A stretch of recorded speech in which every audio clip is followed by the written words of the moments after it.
right, Delco, we are here with Richie Riot, the owner and proprietor, correct? Yep. Of Rock and Roll Knife Fight. Not what you're expecting, but he's going to tell us all about his attempts to bring a nice little music scene to Delaware County and the greatest shop on Marshall Road that doesn't sell Strombolis. Acropolis used to be our sponsor. So I love that place. Richie. Yeah. Riot. Yep. Great name. Birth name? Irish name? It's a nickname I picked up about 20 years ago, 22 years ago. I don't know how it came about. It just happened. I love it. So, is your first name Richard? Yes. Okay, that's your formal name. Yeah. In court, it'd be like Richard Riot, please rise. Or I say Rio, it's French. Oh, yeah. Love it. Okay, Rock and Roll Knife Fight. It is, according to your Facebook write-up, a retail business that caters to alternative culture and fashion. This is anything from a one-of-a-kind collection. You are located at 2339 West Marshall Road in Lansdowne, PA. That is, if you're wondering where that is, that's Marshall Road, the one business district that has the gas station, Acropolis, Tipsy McStaggers, across from the old shopping bag. Yeah. It's and Lansdowne. The courthouse. It's Lansdowne, but it's the Drexel Hill part of Lansdowne. Yeah. Drexel Park, I believe it's called. The other side. I actually have Lansdowne tattooed on my arm above a heart that says nachos in it. I have the Bizarre tattooed on my arm. God, that's so fucking cool. Where's Al when you need him? We actually had a contest for like the most Delco tattoos. I got the Bizarre sign right there on my arm. Son of a gun. I love that tattoo. That's probably the second best one I've seen. One person literally had, you know how people get like barbed wire tattoos around their arm? Yeah. Someone got that, but it was the Briarcliff row homes, like the brick Briarcliff homes around the arm is like a wrap. And I'm like, that's spectacular. The Bizarre. I love that. I grew up at that place, so I couldn't help it. So that answers my next 10 questions. Born and bred Delaware County? Pretty much, Where'd you grow up at? Grew up in Springfield and lived in like Newtown Square, lived in Seacane for a bit, covered Darby for 20 years. I'm back to Springfield, so. That's awesome. What high school? I started out at O'Hara, got asked to not come back, and went to Springfield. Gotcha. I was too punk rock for O'Hara. That's really not that bad of a downgrade. Yeah. Get kicked out of O'Hara to Springfield. Like I said, I grew up in Lansdowne, right near your shop. I went to Bonner. Okay. You get kicked out of that and go to Penwood. That is a change of realities. But so what is Rock and Roll Knife Fight? Well, it all started out, I was a guy at the flea market selling knives and all that, and decided to bring in some rock and roll stuff too. And then it just kind of one night dawned on me, like the name, Rock and Roll Knife Fight. It catches your attention right away. And it weirdly comes about from the Michael Jackson music video for Beat It. Yeah. I kind of had a weird vision of that, and I was like, that's the name. I watched way too in-depth of a documentary about that video. About how they literally tried to train all the fucking like actual like gang members from LA. At the last minute they panicked. They're just like, let's just get the choreographers. Yeah. And then it just exploded from there into like I did online for a while and decided, you know what, I need a store. I just need to have a store. Why not just do it? I just took a chance and said fucking go for it. It says, can I say that? No, you're okay. I didn't know. It says a couple different things. It says you've been a few different names since 2005 and Rock and Roll Knife Fight since 2013. Yeah. But just as I grew up like living in that area, when did the actual store in Lansdowne open? On leap year 2020. So about 3 weeks before the pandemic hit. So it was all great. We had a grand opening, and my friends came and checked it out. My store really wasn't that great yet. It was kind of like just starting out. Then pandemic hit.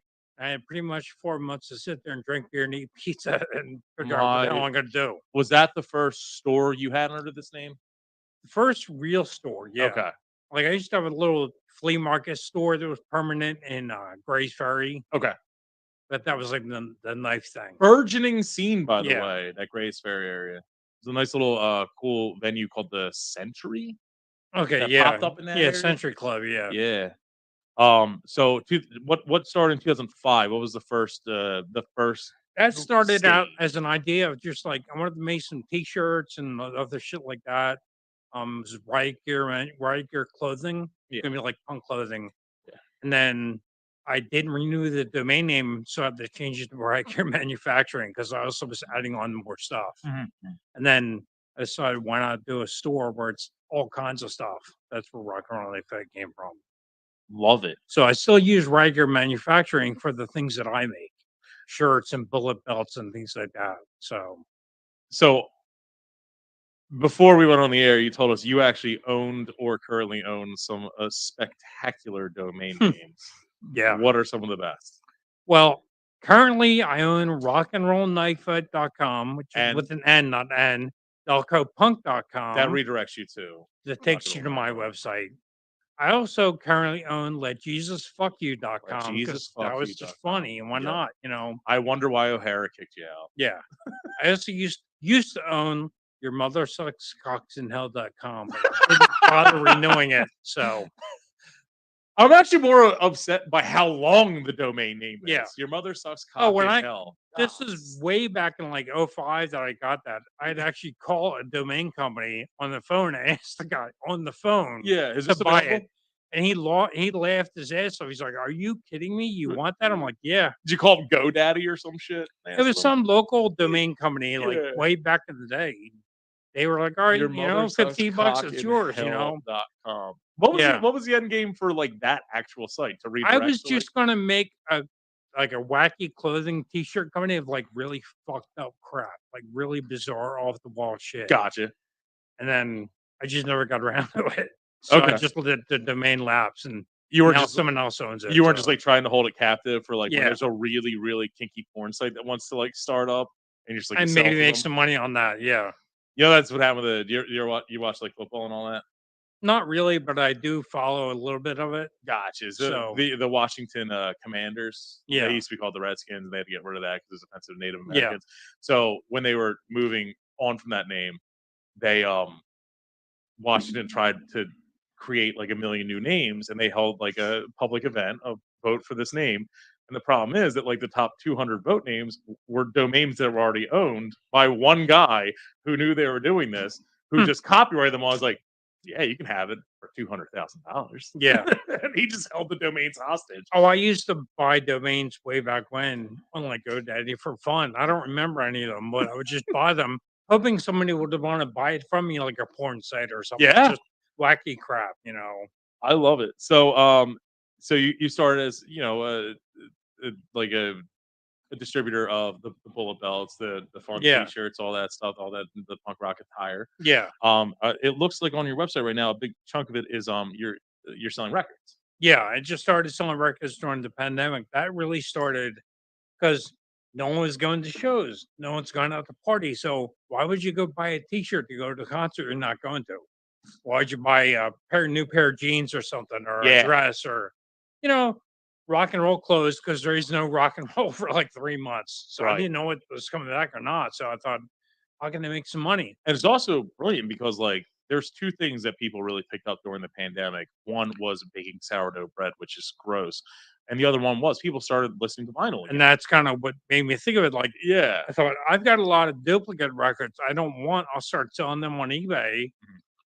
Excuse me. And then I started looking into buying wholesale, and I was buying wholesale from a couple places. Just grew from there. I was like, what's this record store day thing? So I looked into that and got approved on that. And now I started doing record store day. It just passed, like 2-3 weeks ago? Yeah. Okay. And then did you have a big turnout for that?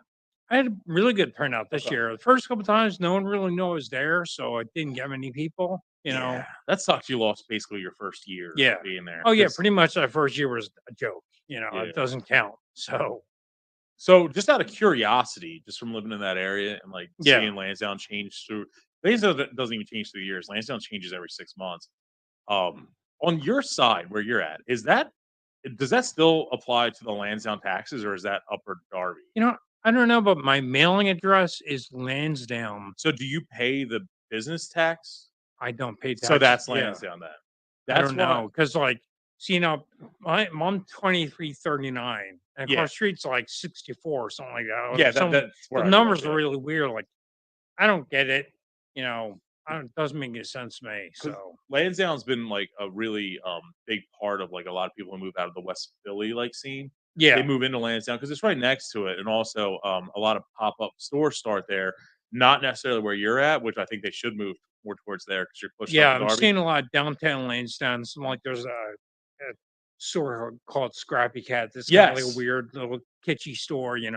People love moving in there because there's no business tax. Yeah, and they'll move in. The problem is they usually only stick around for 6 months to a year. Yeah.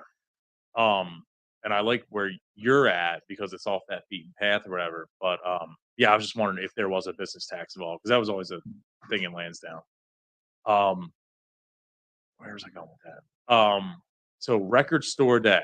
Right. Yeah, Lansdowne's got a nice little like following of people who like. Oh yeah, I get some pretty cool people locally. Like they keep coming in. Like I just moved here. Yeah. I'm like 3 blocks away, and they're into what I'm doing, and they're happy about it. Every month or so, I get one more person that's new. Good. Yeah. So I got some regulars that live locally, and then what I think is funny is the people who have no idea what I'm doing. They come in and they're so bizarrely lost. They're like, "What is this?" They have no clue. They're lost, and they don't get it. And that happens pretty much every day, and it's mostly because at a thrift store. They are there across the street. Like, oh, what's that? Like, go look at it, and they come in and go, "Where the hell am I?" Really? Even though they're at the thrift store across the street? Because they're like some 45-year-old black lady or some like 92-year-old white guy that they don't really know what's going on. You know? They're like so confused. Yeah, they're like, "What's Fugazi?" Like or they see like some like skull thing or something they just don't get. Why would someone wear plaid pants? They don't get it. That's I completely forgot that place open across the street. So it is so Record Store Day. What was like what was the main thing people were coming in there for? They were obviously coming in for vinyls, right? Yeah. So you said you buy wholesale, but I also saw on your site that you're posting about like a lot of rather obscure things. Yeah. Where does that inventory come from that isn't wholesale? I get stuff from all like for example, today I got a package from Sweden.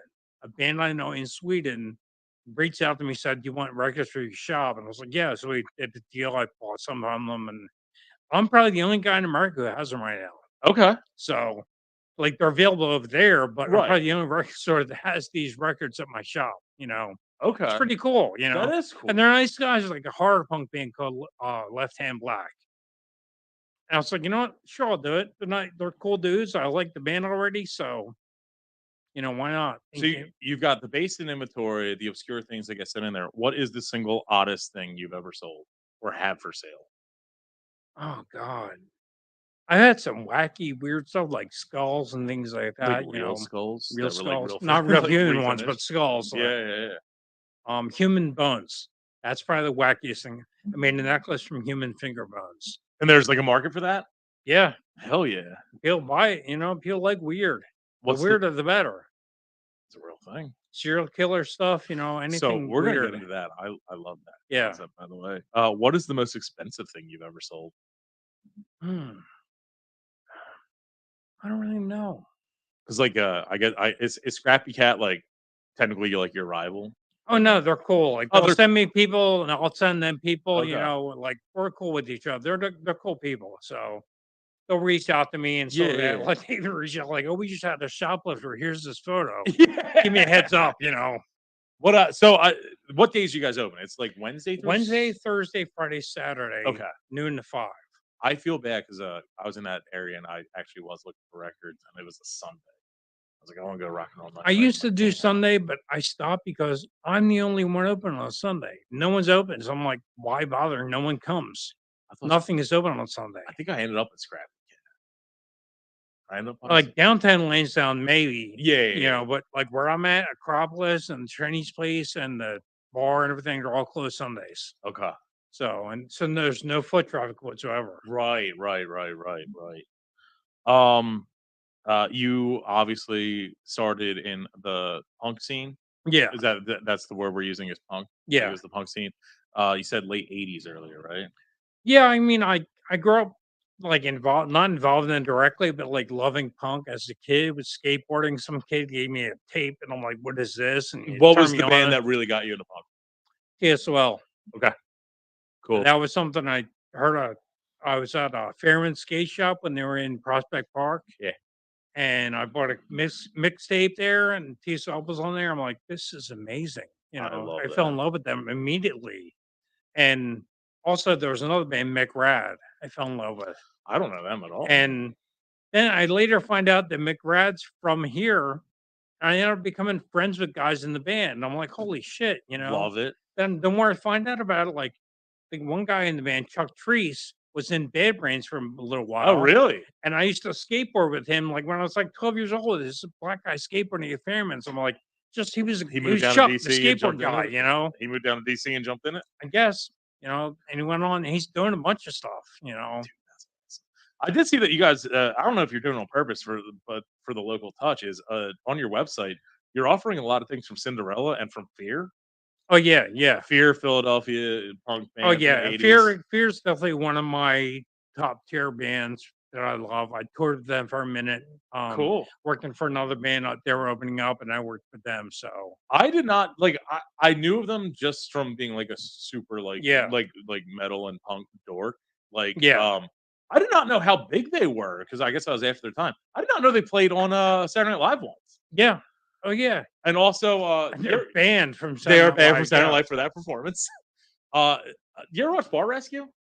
No, my buddy watched it. So it's the dude John Taffer. He's notorious for opening like hundreds of bars. Like he's like a bar aficionado, like a savant of like being able to open things. And he was yelling on one episode. He's like, "I ran all these bars. I've booked Motley Crue.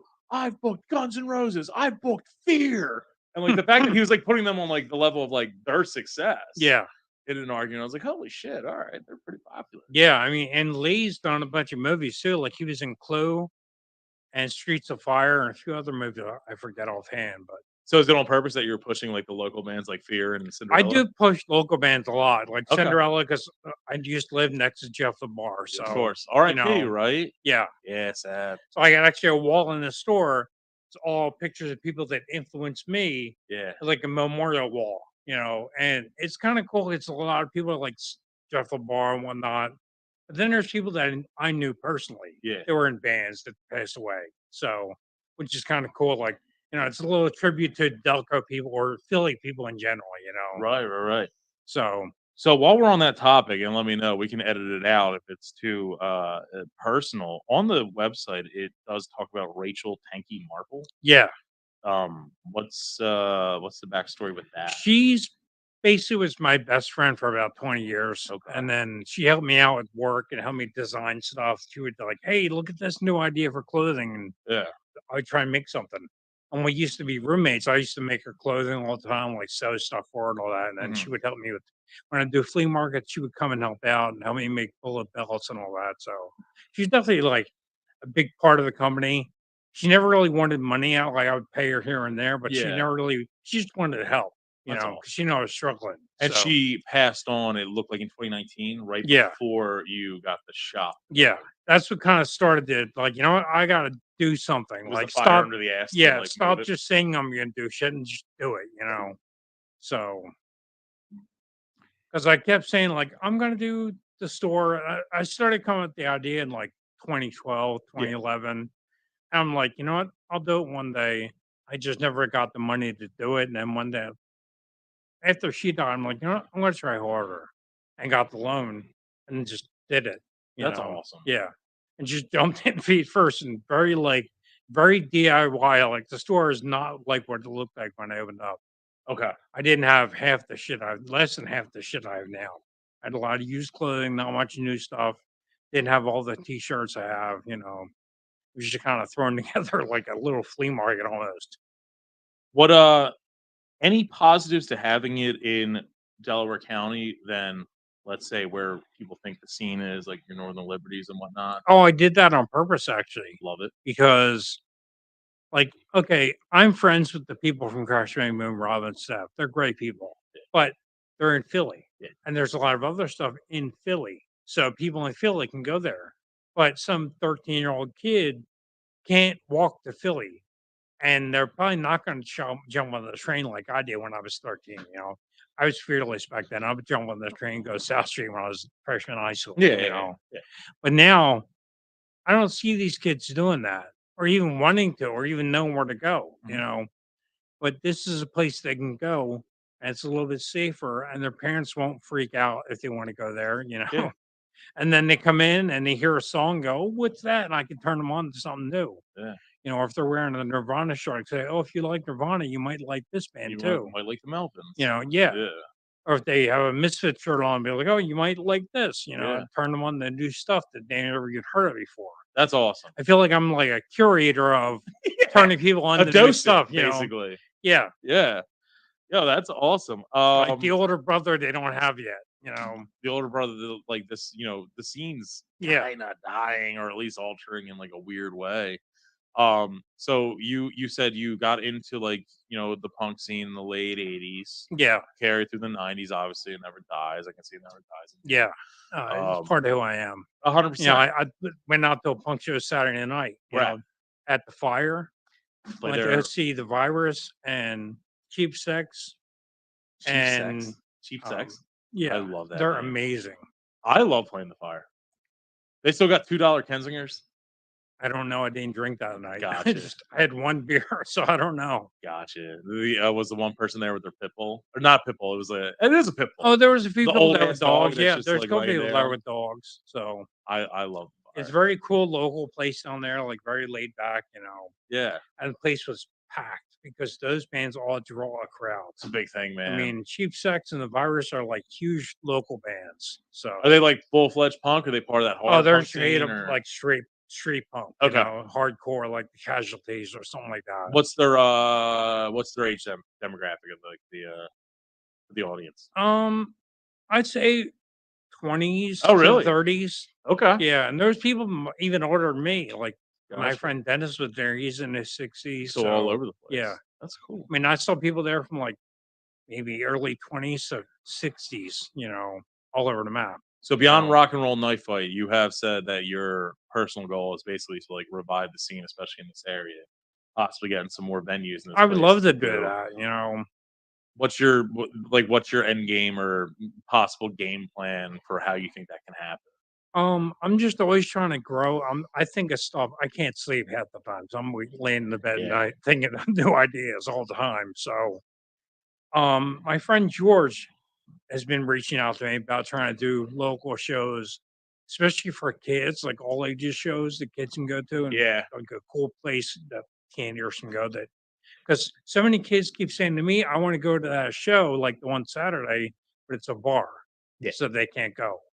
So it's like, you know, we want to do stuff like that where these kids can go see a band like that because we all know those bands and book a show for them, but at like a VFW or Legion Hall or something like that. Somewhere you don't need a liquor license. It can be license. all ages, you know. And they're not worried about their bottom line being liquor sales. Yeah, because we're renting it flat out for like $500 or $700, and we're doing the PA, we're doing everything. It's all just us, like running a wedding room, you know. Right. So, because we got between me and him, we got so many friends in the business, so we can book bands all day long. You got a sound system and everything. So that's awesome. So, I actually love how in depth your online shop. It seems like you almost like keep it up like daily, like maybe not daily, but like weekly with inventory.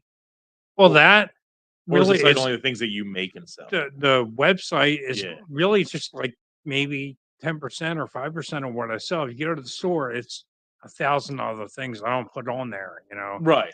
Just because it's hard for me to keep track of inventory. Like if something sells online, and then I don't take it out right away and someone buys it in the shop, it's like, oh shit, I just sold a small shirt to a kid, but I have to mail it to some guy in California. Yeah. You know? And that happened to me so much, I was like, you know, I'm going to take down a lot of stuff because it kept happening. So on the site wasn't a lot of records because obviously that's going to fluctuate as they come in or whatever. A big part of it was self-defense mechanisms. Yeah. Like it wasn't just knives, it was they look like the cats little metal key. Yeah. Calling kitty cat punchies. I don't know why. It came to me one day. I love the name. It was something that, you know, I get a lot of young girls in the store, like teenage girls, college age girls. And, you know, it's like, I know a lot of girls, they need stuff like that. That isn't crazy, like a gun or a big knife or anything, but it makes them feel safe, you know, and I can get them dirt cheap. So I sell them for like $7, something like that. So And you said that one of your first ventures that is a big part of the site as well is the bullet belts. Yeah, Big that pays staple the of the rent scene. almost. I sell so many of them; it's unreal. I sell like 300 or 400. Do you have 2XL ones? I can make whatever size you want. You want a 20-foot long belt? I'll make you one. I am a fat slob. I can make any size you want. I would love it because I custom made them. So I love it, and not just the punk scene and things like that. You really seem to love serial killers. oh yeah, I've been a fan of serial. I'm not a fan, but I enjoy reading about them. I've been since high school. My icebreaker in conversations with strangers is, who's your favorite serial killer and why? Chikatilo. I don't know him at all. Andrei Chikatilo, the Russian serial killer. He's from Russia. Oh, is he the one who had erectile dysfunction and decided to murder a bunch of prostitutes because he couldn't get it up? No, he killed a bunch of kids on the train. Lowered them off the train. Gracious. But the reason I like the story is not because of him, but it's mostly because the story that during communist Russia, they wouldn't accept he was the thing. That's a Western thing. Oh, so he went on for years doing Soviet this. Russia, no serial when they killers. knew what he was doing, they're like, "Oh, let's put you over here." They would move him around, and kept shuffling around the country, but he kept doing it. Really? So it's like this cool, weird little story about they knew what was going on, but they really wouldn't do anything. It wasn't until the wall came down and the whole end of communist Russia that the FBI came in and helped them. I think it was the FBI came in and helped them. But when they really did, this is what's going on. They got him. Crazy. Well, that is a good one. I actually have, and he went on for 15 or 20 years, something like that. It's not crazy amount of people, but it's 50 or 60 people, it just went on for a long time and it got ignored by politics. And that's what I think is what makes them interesting. Government ignored it because they didn't want it to be real. They don't want people to know about that. So, wow. Yeah. Okay. I'm everybody likes the Dahmers and the Mansons and all that, Right. I love Manson, but not for what he did. I love him as a musician. I have a bunch of Manson records. Good old Beach Boys songs. I'm a big fan of Manson's music. People think I'm Do you sell his albums? Yeah. Yeah, I love that answer. I actually have a bunch of Manson records myself. I swear to God, I'm going to come by and buy one of his albums to speak. And one thing I'm going to come by and buy, I know you just said everyone loves Jeffrey Dahmer. I love the one pin. I'm absolutely going to put it on my Les Paul. Jeffrey Dahmer's. It's a picture of Jeffrey Dahmer, and it says, "Eat me out like a cannibal." Yeah, I definitely got a kick out of getting some of that stuff. We're making pins, Oh, 100%. Yeah. It's not even, I guess it'd be offensive to the victims, but we also, one of our most popular things ever is people pay us to advertise for them with Dolan's Bar in Ridley Park. Yeah. They have really good wings. And, Dahmer, the show that just came on Netflix. Yeah. The guy who plays him, Evan Peters, he was in a show based out of Delaware County. He went to Dolan's to learn to pick up the accent. Okay. So we tied it in there, and it was just like, I didn't know that. Oh, we were just we put a picture of him of his Dahmer and said, Dolan's wings are still the best meat I've ever eaten, Jeffrey Dahmer. And it got insane amount of action, but then we got kicked off Facebook for a hot minute. And then the other one is H.H. Holmes. I'm a big fan of. Oh, I worked in the cemetery where they believe he's buried. In Holy Cross. Yeah. That was my first job, was as a gravedigger there. They dug him up because they think that he's Jack the Ripper as well. I heard that. Yeah, I've heard that. I forget what the end results were. I think they were inconclusive. I think they weren't sure. They said no. It wasn't enough either way. But that House of Horrors is fucking wild in Chicago. Because I look at it he's the reason we have haunted houses today. Carnival haunted houses. Yes. That's kind of where that all comes from. Yes. So he's kind of part of our culture in some weird way. That's part of our culture. He was, even at the end of it, that was 19, this was 18 something? I think it was the late 18s. Yeah. So he was probably America's first super big serial killer, even if he was from England at first. Yeah. That's awesome. Anything else to plug about Rock and Roll Knife Fight in Lansdowne, Pennsylvania, 2339 West Marshall Road, across the street from the old shop bag? I'm a sponsor on the show at Phil Mocha on May 26th. The Dwarves are playing there. I saw. Is that the one that Fixin' 77's on? Yes, they're one of the openers. Yeah, They played at Delco Day last year, and they absolutely swooned everyone. Yeah, everyone they're loved them. amazing. I've seen them a bunch of times.